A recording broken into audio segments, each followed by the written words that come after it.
Hello, I'm Sheryl McCarthy. Welcome to One to One. Today, we're doing something a bit different than usual. Instead of taping our show in this studio, we went to Harlem, to the Schomburg Center for Research in Black Culture. One of the world's premier archives for Black culture, the center is celebrating its 100th anniversary.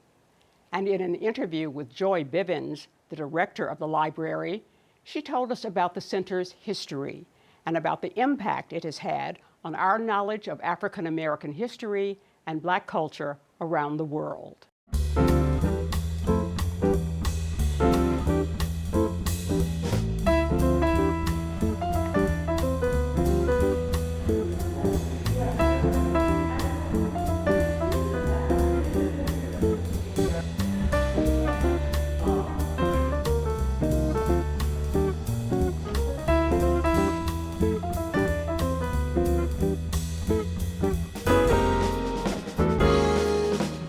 For 100 years, the Schomburg Center for Research in Black Culture has been a focal point in the cultural life of Harlem.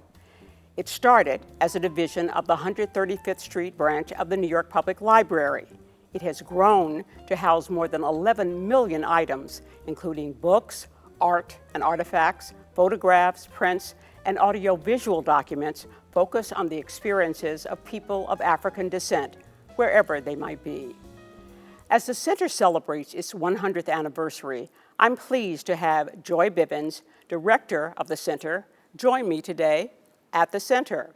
We'll discuss the people and events behind its creation, the role it has played in uncovering a true picture of Black history, and the challenges it faces at a time when diversity, equity, and inclusion are under attack. Welcome. You know, when I first heard about the Schomburg Center, I knew it was an archive of all things Black, but I just sort of assumed that Arthur Schomburg was a wealthy white philanthropist who had an interest in things Black and had donated money to create the Schomburg Center. But that's not who Arthur Schomburg was. That is not who Arthur Schomburg. Actually, we refer to him as Arturo Alfonso Schomburg, our namesake here, who was an Afro-Puerto Rican bibliophile and collector, migrated from Puerto Rico to New York as a young man, developed relationships, and really developed a deep interest in Black history globally, but also in the material culture of Black people, because he felt these were the vindicating evidences that really proved the ways in which Black people across the globe had contributed to history. And so his collecting was really mission-driven, vision-driven, and really response to these notions that Black people had no history. When his collection was purchased in 1926 by the New York Public Library, it really became what we call the seed of this growing collection of materials at the Division of Negro Literature, History, and Prints at the 135th Street Branch Library. So he was a grounded Black person from the diaspora who really looked at material culture, books, prints, objects as ways to prove the existence and presence of Black people across the globe. Now, he was not a wealthy man. No, he was not. He was a working man who was in collaboration and connection with others who were building collections of Black history as well. And so this is also at a time when people weren't necessarily seeking collections of Black history, right, or African Americana as we call it, or Africana. And so really he had the pick of these treasures because they were not valued. They were valued by people like him, and obviously became valuable to people in Harlem and those who used the collections at the division. But there was not yet a market. Right.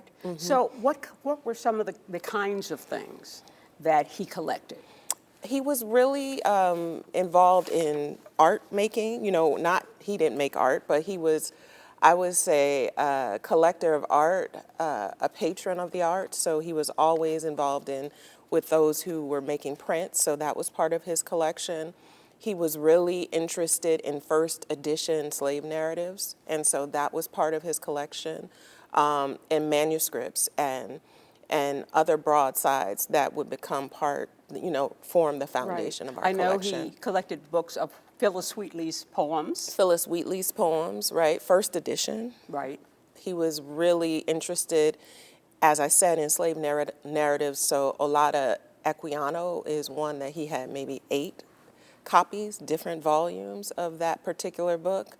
And he was again networked with folks who were doing that work, and they would exchange ideas about what to collect and who to collect. Where did he find these things? Where did you go to get these kinds of things? Well, when the New York Public Library purchased his collection in 1926, he used the money that he received to go to Spain, to go to Europe, and to buy new things, right, that were reflective of the Black population in the Iberian Peninsula. So he was utilizing all that he was interested in and that he had heard about and that he knew and what he had learned from other collectors and other scholars who were very much interested in Black history to locate materials and to purchase them when he could, and to develop this, voracious and robust collection. I think he sold it to his collection to the library for $10,000, Yes. which was a lot of money It was at that time. It was a lot of money. And I think it was worth about $186,000, close to $200,000 today. In today's money, yes. So what was the background of his collecting all of these items? It was the 1920s. It was the middle of the Harlem Renaissance. Tell me about what was going on in Harlem then. Well, I would go back a little bit to talk about why Arturo Schomburg was interested in collecting and why he thought this history was important. As I mentioned, he grew up in Puerto Rico, and as a young man, he was told that Black people had no history. And so this really set something off in him, I think, about, well, how can we prove that or disprove that notion that Black people have no history? Reconstruct history. Or reconstruct it, but also make visible what had been invisible, right? So it's not as though he's purchasing things that were not in existence. He's creating a collection that creates an ethos or constructs an ethos of the ways in which Black people are participating in culture and history globally. And so he had been not only a collector, but a scholar of Black history. He gave lectures. This is all going on as Harlem itself is a changing neighborhood in the teens, and there's an influx of Black migrants from the South. There's an influx of Caribbean migrants, Black Caribbean migrants, and this neighborhood is really changing. And so in the 1920s, when the division begins, the Harlem Renaissance had just started, was already in full swing, and this division became a place where folks could not only hear the poets, but also see the materials that would seed their creativity, if you will. And one thing I saw in your centennial exhibit were copies of The Crisis, Yes. which was the magazine of the NAACP, and Opportunity, which was, I think, It's the Urban League. the Urban League, and Fire, Yes. the one and only copy of Fire. One and Tell only about copy of Fire, which again was a publication. Wallace Thurman was the editor, meant to really showcase these younger creatives who were working during this Negro Renaissance, during the Harlem Renaissance, and had something to say that was somewhat different than their older peers, the older creatives, right? So it was meant to be a place for the voice of the younger artists, the if new you will. Negro, as they call themselves. Absolutely. So enter Catherine Latimer. Yes. And who is she, and how did she connect with Arturo Schomburg? Arturo Schomburg. Well, Catherine Latimer is the first Black librarian hired by the New York Public Library system. And she would have been on staff as the division was being founded, of which Arturo Schomburg was a part of. So they would have been in conversation with each other. Now, Ernestine Rose was the head librarian of the 135th Street Branch Library, and she was the one who hired Catherine Latimer and a number of other black librarians in the 1920s, so that the library staff here could really reflect the neighborhood that was outside, right? And so Catherine Latimer, first black librarian, very much part of the history of what would become the Schomburg Center, was the Division of Negro Literature, History, and Prints, then the Schomburg Collection, and later the Schomburg Center for Research in Black Culture. I read that in that period, library material about blacks was filed on the very limited categories. I guess it was the Dewey Decimal System that they were using then. But if you went to the library and you want something about a black person, there were only two categories: slaves and the Negro question. So if you were looking for something about black poets, artists, musicians, it was sort of buried. It was very hard for you to find. Is the Dewey Decimal System still used? You know what? That's an interesting question. So we did use the Dewey Decimal System for materials here at the Schomburg Center before 1977, but we have our own cataloging system here at the Schomburg Center. However, black librarians were instrumental in making sure that materials about black people could be found, right? And so Catherine Latimer, the librarians that worked here, created scrapbooks and indexes or indices where this material could be found. They even created bibliographies that allowed for folks to find the authors, the black poets that they needed to find. So the Schomburg is not only kind of influential in terms of the robustness of its collections, but also in making sure, along with other black librarians working in libraries around the country, that the materials related to black people could be found. Yes. Now the Schomburg Center is a research library. Yes. Not a circulating library. Yes. So tell me about what that means. So your branch library, you go in, you see a book, you want to take the book home, you check the book out, you take the book home, and it is yours for the time that you have it.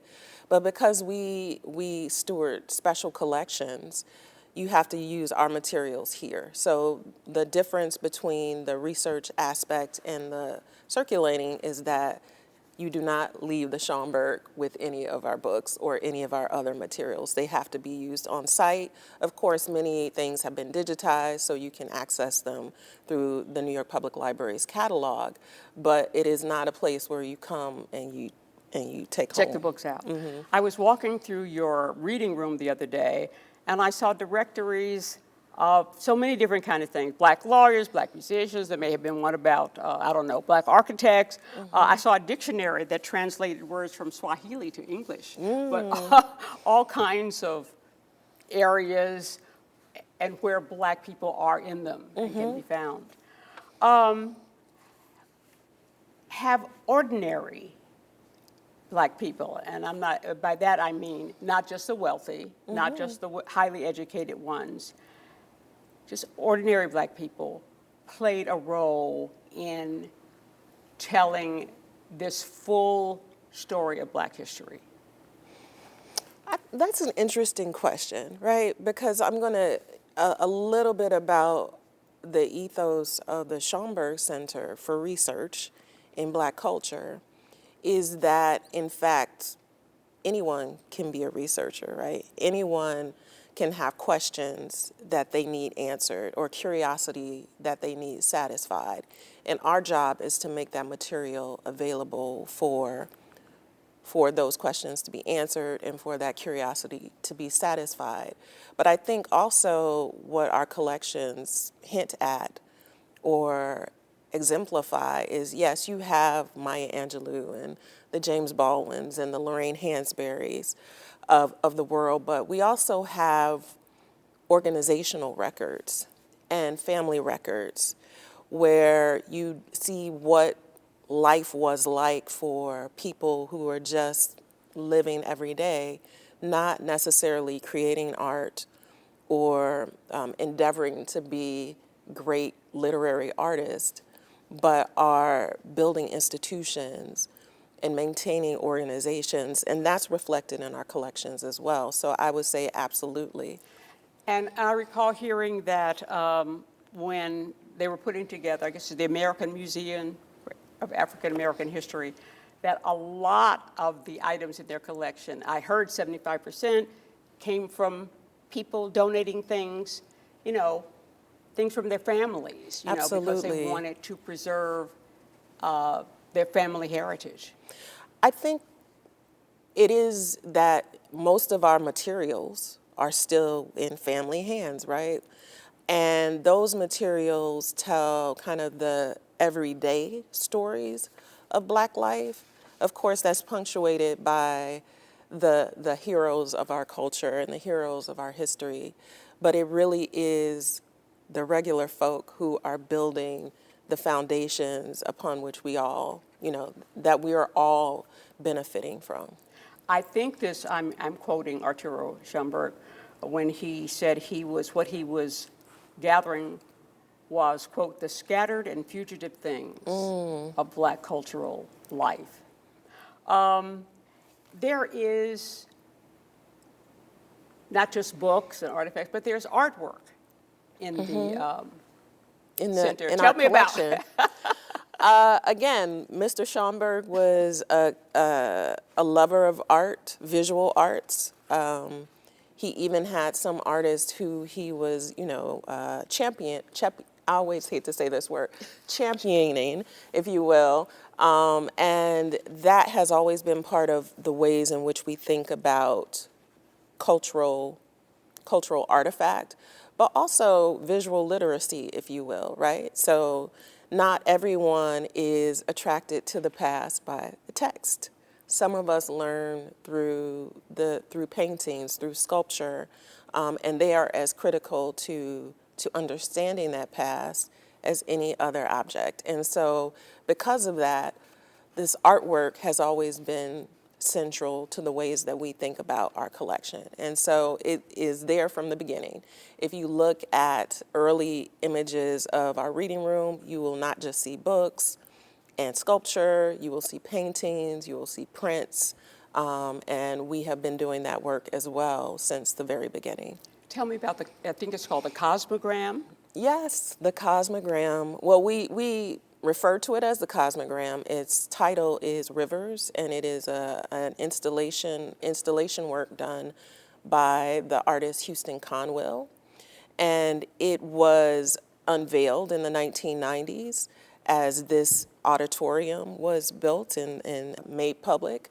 And so the Cosmogram is really kind of one of those central objects within the Schomburg, right? So people come here to view the Cosmogram. And within the Cosmogram is the poem, The Negro Speaks of Rivers by Langston Hughes. It honors him. It also honors Arturo Schomburg, and within or underneath the Cosmogram in a book-shaped urn are some of the ashes of Langston Hughes. So it is a visitation space in terms of paying homage to the great poet Langston Hughes, but it also is a way, I think, that speaks to this notion of the not just the words and the text, but also the visual arts that are so central to the Schomburg's collecting. President Trump's crackdown on institutions that tell an American history story that includes the experiences of people of color. Has that affected the Schomburg Center in any way? Thus far, it has not affected the Schomburg. I think that what I always like to say is that we were doing this work before DEIA. We are a foundational institution for helping to develop Black studies and the study of Black people globally. Our role is to collect and steward collections so that 100 years from now, people can continue to tell these stories. We make these objects and these stories available not only through exhibition and use in our reading rooms, but through the development of curricula.